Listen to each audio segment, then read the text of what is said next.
പ്രത്യേകിച്ച് തൃശ്ശൂർക്കാർക്ക് ലോകപ്രശസ്തമായ ബ്രാൻഡായ കല്യാൺ സിൽക്സിന്റെ CMD ആയ Shri TS Pattabhiraman അവർകളാണ്. അദ്ദേഹത്തെ സ്നേഹപൂർവ്വം ഈ ചടങ്ങിലേക്ക് കൂടാതെ ഈ ചടങ്ങിന് ആശംസകൾ അർപ്പിച്ച് സംസാരിക്കുന്നത് ശ്രീ VP ജോസഫാണ്.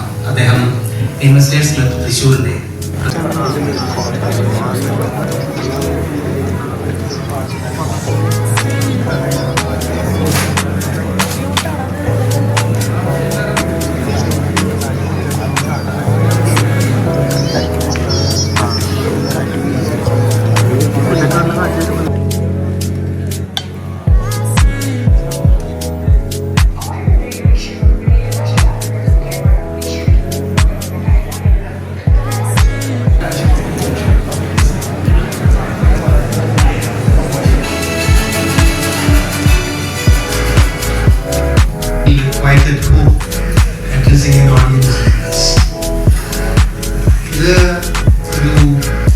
ജീവിതത്തിന്റെ ഫൈനാൻഷ്യൽ ലിറ്ററസി ഇനീഷ്യേറ്റീവിന്റെ ഭാഗത്തിൽ ജീവിതത്തിൽ ജോയിൻ ചെയ്തതിനു ശേഷം ഇന്ത്യയിൽ മിക്ക സംസ്ഥാനങ്ങളിലും 4-5 സംസ്ഥാനം വിശ്വസിക്കില്ല. വൈകിട്ടൊരു ഫംഗ്ഷന് ഞാൻ പോയപ്പോൾ ഇതേമാതിരി വലിയൊരു ക്രൗഡ്, അൺഎക്സ്പെക്ടഡ് ക്രൗഡ് അവിടെ അവരൊക്കെ കുറേ ഒരു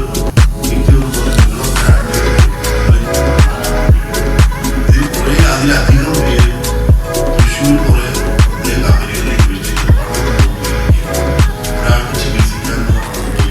2 കുട്ടികളുടെ കല്യാണങ്ങളും മുടങ്ങി. ഞാൻ ചോദിച്ചു, നിങ്ങളൊക്കെ ബാങ്കിൽ സീനിയർ ഓഫീസറാണെന്ന് പറഞ്ഞു, നിങ്ങളൊക്കെ അത്രയധികം പഠിച്ചിട്ടുള്ള വ്യക്തികളാണോ, നിങ്ങളൊക്കെ എങ്ങനെ ഇതിൽ പോയി പെട്ടു? അപ്പൊ ഇതിനർത്ഥം എന്താ വെച്ച് കഴിഞ്ഞാല് ഈ വരുമാനത്തിനോട് തെറ്റായിട്ടുള്ളൊരു സമ്പാദ്യം കിട്ടും എന്നുള്ളൊരു ആക്രാന്തം എന്ന് വേണമെങ്കിൽ പറയാം. അതാണ് ഇതിന്റെ കാരണം. അതുകൊണ്ട് സത്യത്തിൽ ഇൻവെസ്റ്റേഴ്സ് ക്ലബിന്റെ ധാരാളം മീറ്റിംഗ് നടക്കുന്നുണ്ട്, പലതും ഉണ്ട്. അത് അറ്റൻഡ് ചെയ്യുമ്പോൾ വളരെയധികം മാറ്റങ്ങളുണ്ട്. അങ്ങനെ നല്ലൊരു ഇൻവെസ്റ്റ്മെന്റ് ചെയ്യുന്ന സത്യത്തില് പിന്നെ ഞാൻ കുറച്ച് മുമ്പ് പറഞ്ഞില്ലേ, ഞാനിപ്പോ കൂടുതൽ ബിസിനസ് ഉള്ളവർ കൂടുതൽ പൊളിഞ്ഞൊരു കാലഘട്ടമായിരുന്നു കോവിഡ് കാലഘട്ടത്തിൽ.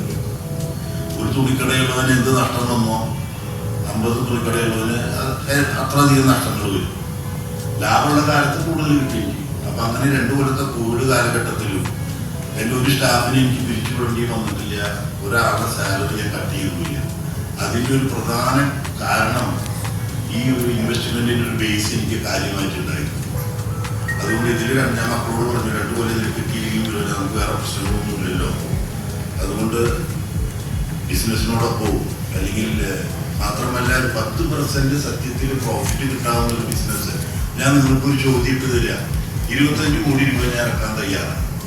എനിക്കൊരു 8% 10% പ്രോഫിറ്റ് കിട്ടാവുന്ന ഒരു ബിസിനസ് നിങ്ങൾക്ക് ആരെങ്കിലും സജസ്റ്റ് ചെയ്യാൻ പറ്റുമോ? 25 കോടി രൂപ ബാങ്ക് ഒന്നുമില്ല, സ്വന്തം കാശ് തരാം. എനിക്കൊരു 10% റിട്ടേൺസ് കിട്ടാവുന്ന ഒരു ബിസിനസ് നിങ്ങൾക്ക് എനിക്ക് സജസ്റ്റ് ചെയ്യാൻ പറ്റും? സത്യത്തിൽ സാധ്യമല്ല എന്നുള്ളതാണ് എൻ്റെ കാരണം.